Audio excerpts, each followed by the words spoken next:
¿Te acuerdas de la peli Regreso al futuro? En el final de la primera entrega hay una conversación entre el prota, Marty McFly, y su amigo, el científico Emmett Doc Brown, mientras ajustan el condensador de flujo del motor nuclear del DeLorean. En esa charla, Marty sugiere que no hay carretera suficiente para alcanzar los 140 km/h que se necesitan para viajar en el tiempo. Entonces Doc exclama: ¿carreteras? ¿Quién necesita carreteras? Pues bien, 38 años después de aquel estreno cinematográfico que marcó toda una época, ese Regreso al futuro, nos sirve hoy para introducir el tema del programa que te ofrecemos de nuestro podcast Gente con Clase.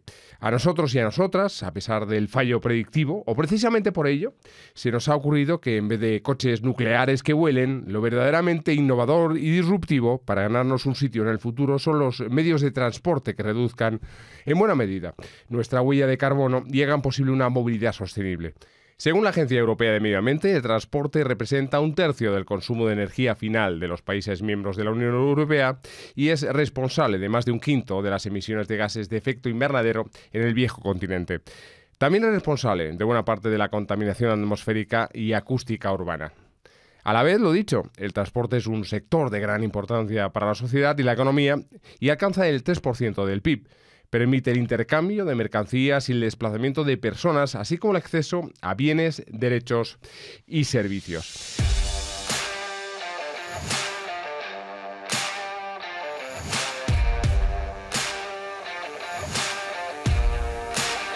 Gente con Clase, el podcast de Comisiones Obreras. Hola, ¿qué tal estás? Saludos de José Julio Alonso, periodista de la Confederación Sindical de Comisiones Obreras, en nombre de todos los compañeros y compañeras de comunicación del sindicato, y de Irene Blanco, la maestra de ceremonias y la dueña de los decibelios, porque sin su trabajo nada aquí sonaría. Para hablar de movilidad sostenible y descarbonización del transporte, se sientan con nosotros y contigo, fundamentalmente, Cristina Arjona, responsable de movilidad en Greenpeace España. Hola, ¿qué tal? Buenas tardes. Carlos Bravo, de la Fundación Transporte y Medio Ambiente. Hola, muy buenas. ¿Qué tal, Carlos? Y Mariano Sanz, secretario confederal de Medio Ambiente, Salud y Sostenibilidad.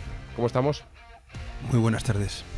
Bueno, lo primero, si os parece a los tres, que rompa el hielo quien quiera, pero a mí se me ocurre que podríamos coger la actualidad y exprimirla un poco, que no es tan actual, pero sí es verdad que hace unos días el tren ha aparecido de manera accidental, si queréis, al rescate del gobierno. Bueno, el plan de transformación y resiliencia, gracias a la adenda presentada por la Comisión Europea por Economía, para la entrega de 94.000 millones de euros, condicionada al cumplimiento de algunas condiciones propuestas por Madrid. Ese es lo que os propongo. Analicemos esa adenda que presentó el Gobierno a Bruselas y ahí se supone que una de las cuestiones de las que se habla es la sustitución de peajes de las autovías por el uso del ferrocarril para el transporte de mercancías, más sostenible y yo creo que bastante más, más ecológico, por lo menos más pensando en el futuro, ¿no? Y ocurre que esa medida es una de las que exigía Comisiones Obreras y otras organizaciones sociales dentro de la Ley de Movilidad Sostenible. Puede ser casualidad, aunque a lo mejor es causalidad, pero que esto coincida en el tiempo con el movimiento para mejorar en sede parlamentaria esa ley que hemos mencionado es un poco afortunado, ¿no? Quiero decir que podemos exprimirlo un poco, Mariano. Bueno, pues en principio a nosotros nos parece una cuestión muy adecuada, porque como hemos venido planteando, es imposible el asumir y el cumplir los objetivos de reducción de emisiones si se sigue transportando las mercancías tal como las que tenemos en este momento. Hay que tener en cuenta que el ferrocarril escasamente transporta el 3% de las mercancías y las emisiones relacionadas con el transporte en general pues son alrededor del 29%. Entonces, en ese sentido, es muy importante que establezcamos políticas y establezcamos recursos para favorecer que haya una transición de un transporte fundamentalmente hecho por camiones a un transporte que sea por unos modelos más sostenibles y en este caso para nosotros nos parece que el ferrocarril es el más idóneo. Pero también cuando se está planteando esto se está hablando de fiscalidad. detrás de todo esto hay medidas relacionadas con la fiscalidad del pago que se hace por realmente utilizar unos servicios que le pagamos entre todos, pero quien realmente lo aprovechan son una parte que tienen, digamos, unas ganancias muy concretas. Cuando tú compras un billete de ferrocarril, cuando tú pagas un transporte por ferrocarril, pagas una parte proporcional por el uso de esos surcos, por el uso de esos raíles, que es un elemento muy importante y que en España está poco desarrollado. Lo del tren es un poco una evidencia, pero hay más, ¿eh? Hay más. Otra es que España, con la actual política de transporte, de la cual hablabas, Mariano, tendría muchas más dificultades para cumplir con los compromisos de la Unión Europea en la reducción de gases de efecto invernadero. Quien quiera. Porque, Carlos. Bueno, como se ha dicho antes, el transporte en España es el responsable de casi el 30% de las emisiones de gases de efecto invernadero de España. Estos son datos oficiales del Ministerio. Así es. Y dentro del sector transporte, el sector de transporte por carretera es el principal responsable. De hecho, es el responsable del 27,8% del total de las emisiones. El resto, hasta llegar a ese 29,6%, pues son el ferrocarril, que emite muy poco, porque es el método más eficiente de transportar mercancías y pasajeros, y el transporte marítimo y la aviación. Y dentro de ese 27,8% del total de emisiones de gases de efecto invernadero, el grueso, un porcentaje muy relevante, cerca del 28% del total, lo hacen los camiones, que son el 2% de la flota. Es decir, muy pocos vehículos que se mueven mucho y por lo tanto consumen muchos combustibles, que ahora mayoritariamente son fósiles, son los responsables de un 25%, un poco más, de las emisiones del transporte por carretera. Esa es la actual política de transporte en España, la configuración. Claro, entonces, por motivos de eficiencia hay que hacer muchas cosas. En primer lugar, tiene que haber, como ha comentado antes Mariano, un trasvase modal, por lo menos un cierto trasvase modal para ponernos a los niveles de la Unión Europea del transporte de mercancías de la carretera al ferrocarril, pero luego hay que electrificar el sector del transporte de mercancías por carretera, porque emite muchísimo gas de efecto invernadero. Y en ese sentido, la descarbonización del transporte por carretera, pues la mejor opción sin duda es la electrificación, los camiones eléctricos de batería, que es muchísimo más eficiente que otras tecnologías de las que se habla o que el sector petrolero trata de poner en el debate público, que son lo que llaman ellos los electrocombustibles. Estos son combustibles hidrocarburos sintéticos, pero que son muy ineficientes. Es decir, mover un camión, por ejemplo, o cualquier otro tipo de vehículo, 100 kilómetros con electricidad es 6-7 veces más eficiente, energéticamente hablando, que moverlo con electrocombustible. Por eso tenemos que hacer una transición energética eficiente y hay que tener en cuenta muchísimas cosas. Qué tipo de combustibles vamos a usar, que la electricidad es la prioritaria para el transporte por carretera y que hay que hacer también trasvases modales para transportar personas y bienes de una manera muy eficiente. Y en ese sentido el ferrocarril, en el caso del transporte terrestre, es el más eficiente. A las personas que tenemos cierta sensibilidad en la conservación del medio ambiente, a menudo se nos tilda de que somos pesados, de que somos unos alarmistas, pero en estas circunstancias, Cristina, se me antoja que va a ser necesario, por mucho que nos llamen agoreros, reducir la actual demanda de transporte a escala global. No sé muy bien cómo hacerlo, es verdad que has introducido ya alguna idea tú, Carlos, pero no sé muy bien, no resulta muy fácil desde los parámetros civilizatorios que tenemos actualmente. Efectivamente, tal y como comentas, es absolutamente necesario que pasemos a un sistema de movilidad en el que la columna vertebral sea el transporte público y además apoyado en los modos activos, ¿no? El transporte, la bicicleta y caminar.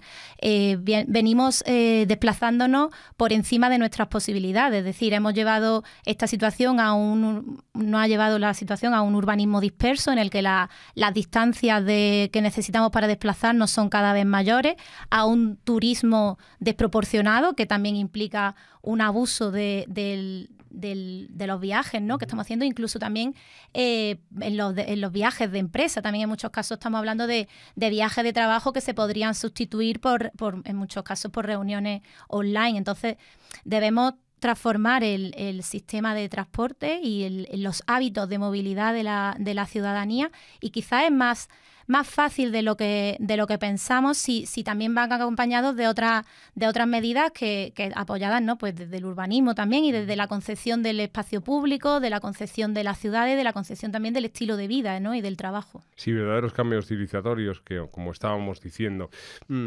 Estamos aquí unas cuantas personas y, bueno, hay algo que gravita y que nos une a todos, ¿no? Un sentimiento de decepción. Se dijo de mucha decepción.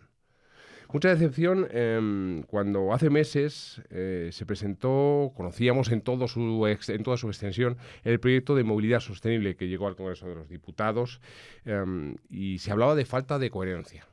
Falta de coherencia, ¿a qué nos estamos refiriendo? Bueno, pues lo primero que hay que decir de ese proyecto de ley de movilidad sostenible, que luego no pudo ser aprobado por la convocatoria anticipada de elecciones, correcto, es que no tenía objetivos. Es decir, hemos dicho hace un momento que el transporte es el sector que más emisiones de gas de efecto invernadero tiene a nivel estatal, y que una ley de movilidad sostenible no tenga ni siquiera objetivos para descarbonizar el transporte, pues ya me dirás, ¿no? Y de hecho, en la Ley de Cambio Climático y Transición Energética, que entró en vigor en mayo de 2021, no se quiso meter nada o prácticamente nada relativo al transporte, porque tal como dice en el propio articulado de la Ley de Cambio Climático, se decía que estas cuestiones se tratarían en la Ley de Movilidad Sostenible y Financiación del Transporte Público, que luego esa última parte del nombre se perdió en algún sitio, y ya la ley que se presentó al Congreso se llama Ley de Movilidad Sostenible. Pero ya digo, no tenía objetivos ni de descarbonización total del transporte, ni hacía referencia a los objetivos del Plan Nacional Integral de Energía y Clima, que tiene unos objetivos de reducción de emisiones. Realmente ni había objetivos luego a nivel sectorial. No hablaba tampoco del trasvase modal del transporte de mercancías de carretera al ferrocarril. En fin, realmente era una ley absolutamente decepcionante, de tal manera que nos juntamos 16 entidades, pues entre ellas las que estamos aquí, y comisiones, Greenpeace, Transport and Environment, y preparamos un paquete de enmiendas que presentamos a los grupos parlamentarios y que fueron en su inmensa mayoría registradas por una serie de partidos, como por ejemplo pues Unidos Podemos, Esquerra Republicana, Bildu, que había Más País también, y luego otros partidos como PNV, hasta el PP metió una enmienda que reconocía la necesidad de que hubiera objetivos de descarbonización. ¿No sería el diputado Casero? No, ese no era. Pero a lo que voy es que realmente el proyecto del gobierno estaba en una soledad parlamentaria también, precisamente por la falta de objetivos y la falta de ambición que el resto del arco parlamentario, pues menos Vox, claro, entendió perfectamente. Habrá distintas propuestas. Yo creo que se me antoja que lo que hace falta aquí son acciones ya, digamos, urgentes, perentorias, y hay quien dice que estamos ya en el descuento. En fin, no vamos a ser demasiado alarmistas, aunque todos deberíamos estar concienciados de que es así, concienciados y concienciadas. Para hacer falta planes de transformación ecológica sectorial, medidas de políticas activas de empleo verde y protección social, de formación profesional, de impulso a la investigación, el desarrollo, y eso multiplicarlo por cada uno de los sectores. No sé. Bueno, Mariano. Vamos a ver, es que estamos en un momento donde hay encima de la mesa unas transiciones muy importantes. Una es la digital, que es evidente y que además lleva unos ritmos muy acelerados, y otra es la transición de carácter ecológico. Y el problema es que hay que tomar ahora decisiones que a lo mejor van a tener una influencia en este momento, y los resultados se van a ver en el medio y en el largo plazo. Con lo cual nosotros manejamos un concepto que es el que para nosotros es clave, que es el de la transición justa. La transición justa tiene que ver, yo siempre lo explico con 4 puntos. El primero es que a las trabajadoras y trabajadores afectados, estamos hablando de un sector, hemos hablado del sector del automóvil, que tiene 250.000, pero si unimos el sector probablemente del transporte por carretera, estamos incorporando otros cientos de miles de trabajadores más, ¿no? Entonces, esos trabajadores no pueden ser los culpables de que haya que tomar unas decisiones de transición, de cambios modales, y hay que buscar fórmulas paraguas para protegerle. El segundo es que tenemos que ya ir adoptando esas políticas estratégicas que nos van a colocar en esa hoja de ruta. Y políticas estratégicas son de investigación, son políticas de recualificación, son políticas de financiación, son políticas de formación, etcétera, etcétera. Porque esos son las personas que vamos a necesitar para este proceso. El tercero es que haya una planificación. Por desgracia, parece que las medidas políticas son a corto plazo. Y en estos temas las medidas tienen que ser a medio y largo plazo. Entonces necesitamos una planificación que debería de estar apoyada básicamente con acuerdos de carácter político. No puede ser que haya un gobierno y diga so y mañana haya otro gobierno y diga arre. Eso es lo peor que nos puede ocurrir y por desgracia nos ha ocurrido, por ejemplo, en todo el tema de las energías renovables. Y por último, que también me parece muy importante, ahora tenemos importantes financiación, vientos de cola, sobre todo a nivel de europeo, y todo eso pues tiene que ajustarse esos fondos a los objetivos que se plantean, que son objetivos medioambientales, y tienen que tener una justificación adecuada para que realmente podamos tener la capacidad de seguir tirando de esos fondos y de esas tecnologías. Es que, Cristina, si no es ahora, ¿cuándo va a ser? Lo acaba de decir en la última parte de su intervención, Mariano, ¿no? Ahora hay pasta,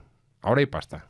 Hay pasta, hay ganas, en fin. Justo, hay que aprovechar, ¿no?, la situación en la que nos encontramos. Además, los fondos Next Generation han dado la oportunidad para ello y, de hecho, es ahora o nunca, como bien acaba de decir, en el contexto de emergencia climática y energética en el que nos encontramos, es fundamental que veamos prioritario invertir en transporte público y en medidas de movilidad sostenible y no cuestionarlas, ¿no? Porque estas siempre cuesta trabajo que la ciudadanía o los políticos, en este caso, acepten de buen grado la inversión en transporte o en políticas verdes frente a otros modos contaminantes que sí se establece como normal, ¿no? La inversión en carreteras, por ejemplo, frente a la inversión en ferrocarriles. Por lo tanto, en el contexto en el que nos encontramos de emergencia climática, viendo que cada vez los veranos estamos sufriendo mayores olas de calor, que las inundaciones están exacerbándose,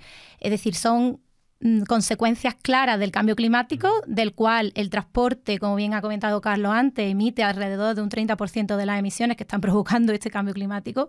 Por lo tanto, es el momento de avanzar, ¿no? y de dar paso en esta lucha y además de pensar que el derecho, la movilidad como tal y el transporte y la movilidad sostenible deben ser un derecho y debemos trabajar también por esto, ¿no? Y esto también se habla en la ley de movilidad que debemos trabajar en esto, en que la movilidad sostenible debe ser un derecho porque también es una forma de acceder, de proveer a la ciudadanía de servicios y es básico, ¿no? que lo vayamos inculcando también. Decía Carlos que los grupos políticos o algunos grupos políticos en el Congreso sí que han apoyado buena parte de las cuestiones que habéis llevado al Congreso. Y es que no hay que ignorar que ese proyecto ley del Gobierno recibió 975 enmiendas para su modificación. 975. Es decir, yo creo que hay masa crítica.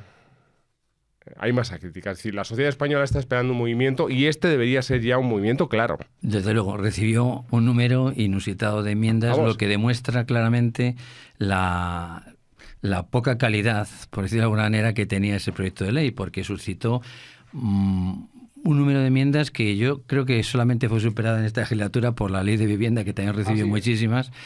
Y demuestra pues que no tenía ese consenso y, como decía antes, pues el Partido Socialista como promotor, porque el ministerio promotor de esta ley fue el Ministerio de Transportes, se encontró en una situación de soledad total, ¿no? Evidentemente, de las 60 enmiendas que nosotros metimos, todas fueron introducidas y ojalá se hubieran podido debatir, porque yo creo que eran sumamente razonables y hubieran salido adelante, ¿no? Pero en este sentido, como el Gobierno tiene tiene, si finalmente hay investidura y tenemos un nuevo gobierno pronto, en cualquier caso, hay un compromiso del Estado español con la Comisión Europea para sacar, porque es un compromiso dentro del plan de recuperación, sacar adelante un proyecto de ley de movilidad sostenible. Creo que lo importante que deben entender todos los grupos es que esa ley de movilidad sostenible no solamente tiene que servir para marcar una hoja de ruta clara de descarbonización del sector de transporte con hitos de aquí al 2030, 2040 y hasta 2050, que es donde se tiene que llegar a la descarbonización total, porque tenemos que ser neutros en carbono, sino que además esa movilidad porque lo que necesita la ciudadanía, como decía antes Cristina, son servicios. O sea, necesitamos movernos, desplazarnos, y eso hay que hacerlo de la forma más eficiente. ¿Y qué es lo más eficiente? Pues no solamente en el caso de la carretera del transporte de mercancías, como hemos dicho, es el ferrocarril, pero el transporte público es la forma más eficiente de desplazar grandes masas de personas. Luego lo que no es lo que sigue habiendo a día de hoy, grandes atascos en la carretera para entrar en las grandes ciudades de personas que van solas en su coche, independientemente de cómo sea el tipo de coche. Lo más eficiente es el transporte público, ¿no?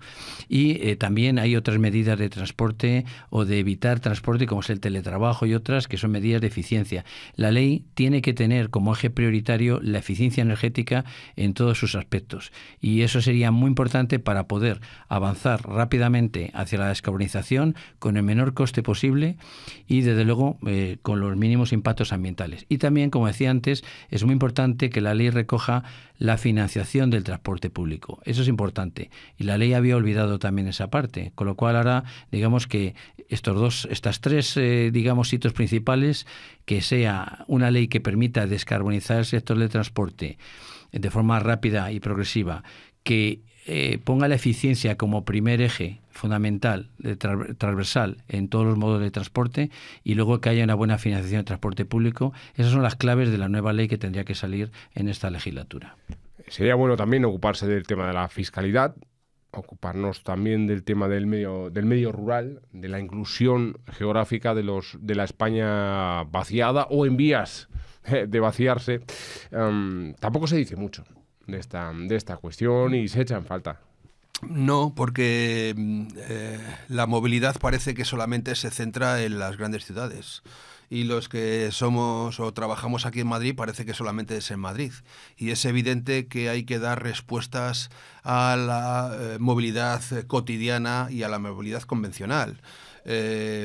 Hablando también de lo mismo que estábamos hablando antes con respecto al ferrocarril, el ferrocarril en los últimos lustros y decenios, diría yo, se ha centrado fundamentalmente en lo que es la alta velocidad y ha olvidado lo que es la movilidad convencional, es decir, la movilidad de las personas que habitualmente pues se dirigen a las ciudades a hacer sus gestiones o a proyectar con sus negocios. La cercanía, la media distancia y la mercancía, que son 3-4%, ¿no? de lo que se transporta en España. Claro, efectivamente. Lo que pasa es que en España, desde hace ya muchos lustros, se ha establecido una política desde el punto de vista del ferrocarril, básicamente, que es radial, que todo tiene que pasar por Madrid, y se ha olvidado, digamos, una política más en malla, donde vertebra pues muchos de los pueblos y muchas de las localidades que tenían ferrocarril y que se ha venido eliminando porque se consideraba que tenía una rentabilidad dudosa.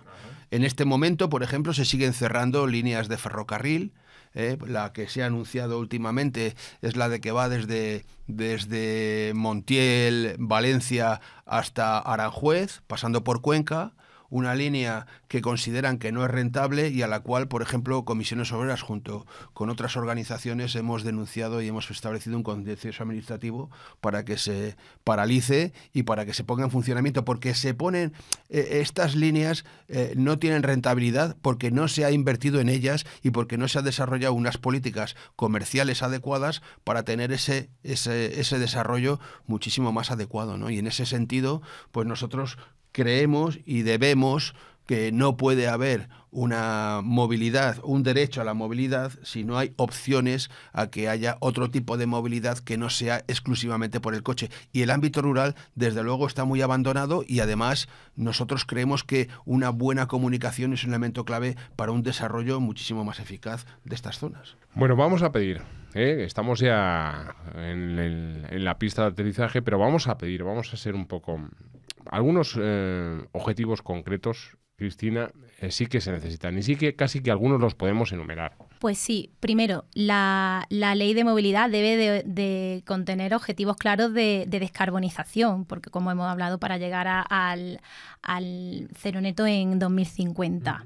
Esto es una de las medidas fundamentales que debe de contener, que no las contiene, ¿no? Además, debe hacer una apuesta clara por el ferrocarril y no dejar la vía...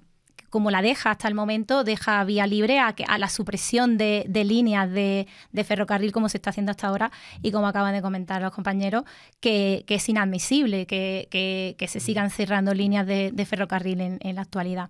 Además, debe hacer una apuesta clara también en el sentido de por ejemplo, la prohibición de vuelos cortos cuando haya alternativas ferroviarias.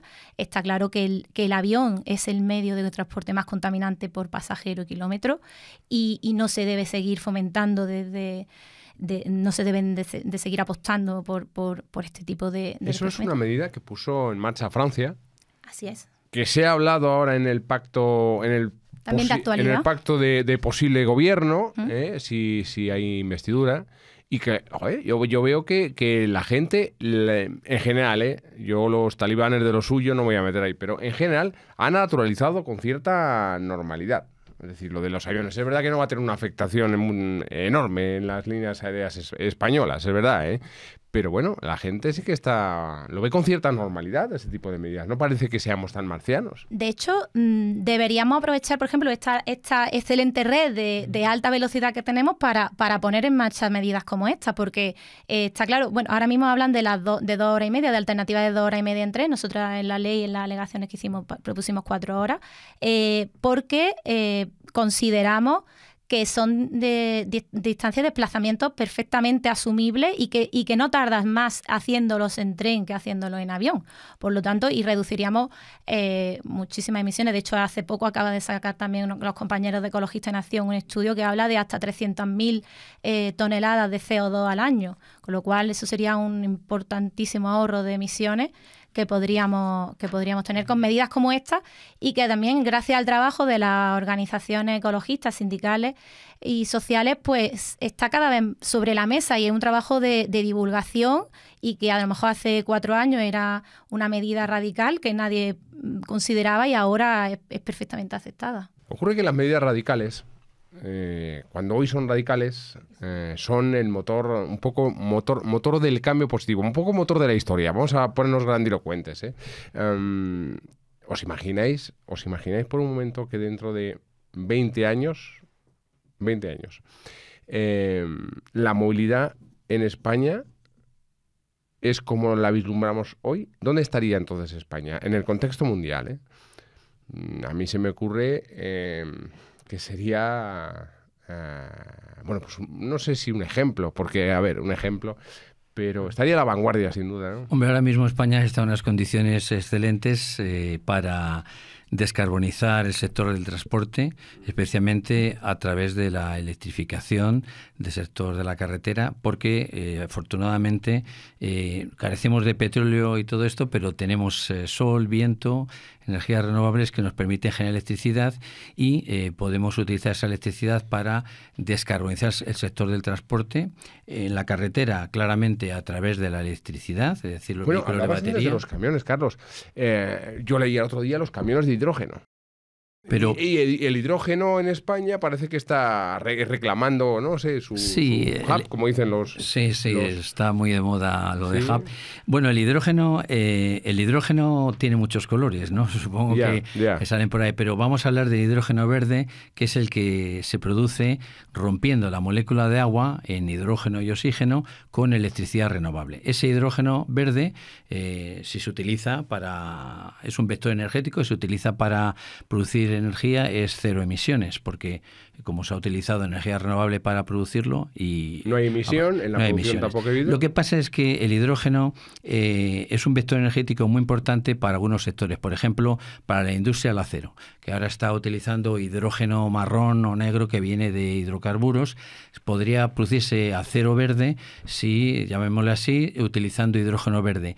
El hidrógeno también se puede utilizar para obtener, para mover barcos o aviones a través directamente de su quema directa, combustión directa, o a través de electrocombustibles. Pero eso sí, son esos dos sectores, es ahí donde sí puede ser necesario utilizar hidrógeno y sus derivados, porque no se puede mover aviones con batería. Por lo tanto, ahora mismo la única opción para mover aviones sin que se emitan gases de efecto invernadero sería utilizar hidrógeno verde o sus derivados verdes, ¿no? Porque es un sector realmente difícil de descarbonizar a través de la electrificación directa. Igual pasa con la mayor parte del transporte marítimo, sobre todo el transporte marítimo transoceánico. No puedes moverlo un barco que vaya de Singapur a Hamburgo con una batería, ¿no? Entonces necesitará un electrocombustible verde, que ahora pues se está hablando del electrometanol, amoníaco verde. Está claro que hay que descarbonizar también esos sectores que son de los más sucios que hay. El sector del transporte marítimo utiliza mayoritariamente fuelóleo pesado, que es un residuo del refino del petróleo, y que cuando lo quemas pues produce enormes niveles de dióxido de azufre, de nitrógeno, partículas, carbono negro, etcétera, y además emite metales pesados, etcétera. Por lo tanto, pero como digo, hay que hacerlo con eficiencia, y por eso en cada sector hay que aplicar la medida más inteligente y más eficiente, ¿no? Y por eso también, cuando antes hablabais de la reducción de los vuelos cortos, la gente puede entender perfectamente que es mucho más eficiente moverte de Madrid a Barcelona en un tren, que es la manera más eficiente, la que menos CO2 emite, que ir en un avión, cuando además vas a tardar de puerta a puerta prácticamente lo mismo, probablemente menos incluso con el tren. Para mí no cabe la menor duda de que es la manera mejor, más sostenible y más eficiente de hacerlo. Pero este criterio de eficiencia hay que aplicarlo en todos los modos de transporte, y en cada modo de transporte tiene que estar la eficiencia como eje principal. Lo que no tiene sentido es matar moscas a cañonazos, como pretende la industria petrolera, promoviendo determinados combustibles donde no se deben utilizar. Y luego, al final de todo, está la gente, están las personas, los y las trabajadoras. Has dicho una palabra, Mariano, o dos palabras que componen un todo y que es un objetivo troncal de un sindicato de clase. Transición justa. No nos olvidemos de la gente, ¿no? No, de ninguna manera. Ni de los trabajadores y de las trabajadoras, ni de los ciudadanos y las ciudadanas, porque detrás de esto también hay un problema de salud. Es que la Organización Mundial de la Salud calcula que en España se mueren 30.000 personas al año como consecuencias de la contaminación. No solamente del CO2, sino, como ha estado comentando Carlos, con la exposición de las micropartículas, etcétera. Entonces, inicialmente es un problema de salud que tenemos que abordarlo de una manera adecuada. Y por supuesto que las cosas hay que pensarlas, valorarlas, decidirlas, para que en el medio y en el largo plazo tengamos elementos suficientes para hacer una gestión adecuada y no tener conflictos como consecuencia de cambios de carácter disruptivo. Entonces, lo que nosotros creemos y debemos es que se deben de hacer acuerdos políticos que realmente se pongan de acuerdo en las cosas que son fundamentales y básicas, y que a partir de ahí establezcamos unas políticas a medio plazo que sean las que nos lleven a ese escenario que planteabas tú. Y también me gustaría decir una cosa. Aquí hemos estado hablando del ferrocarril y del transporte, y yo reivindico los trenes nocturnos. También. ¿Vale? Porque si estamos hablando de esa movilidad sostenible, pues los trenes nocturnos son trenes que lo utilizan personas que no tienen menos capacidad adquisitiva y económica. Lo utilizan mucho los jóvenes, que aprovechan una noche, que en vez de ir a un hotel que le dan a uno un hachazo por el hotel, pues pueden aprovechar el tren, y además es una forma de transporte muy eficiente para esos trayectos, y que además en nuestro país es absolutamente claro y clave que sería una cosa muy operativa. Cristina, tú vas a despedir. ¿Qué crees que hemos dejado en el tintero y crees que, además, que deberíamos decir y que es inexcusable no haber dicho? Bueno, pues haría hincapié en la movilidad activa. Yo soy fiel defensora de la movilidad activa de las ciudades, y de los desplazamientos a pie y en bicicleta, porque hay muchísimas opciones de desplazamiento a pie y debemos fomentar la movilidad, la cercanía, las ciudades de cercanía, la reducción de los desplazamientos cuando no sean necesarios y especialmente pues que las ciudades estén adaptadas a todas las personas, que esto es otro tema también importante, ¿no? Cuando hablamos de, mira, ya que aquí en la mesa, en el panel, soy la única mujer, voy a hablar de la movilidad con perspectiva de género, que creo que también lo llevamos nosotros algún apartado en la ley en la alegación de la ley. Sobre esto es fundamental que pensemos en todas las personas cuando hablamos de movilidad, porque las mujeres son las principales usuarias del transporte público y en la movilidad de los cuidados es básico diseñar los sistemas de transporte también para todas las personas, el transporte público, por supuesto, pero también los itinerarios peatonales, los carriles bici que proporcionan también seguridad y fomentan que las mujeres y que todas las personas se desplacen en bicicleta, porque sin ellos también es complicado. O sea, pues mira, pues creo que se nos había olvidado hablar de esto hasta el momento. Sin duda. Y hablaría de eso, ¿no? De hablar de movilidad para todas las personas, que creo que es fundamental.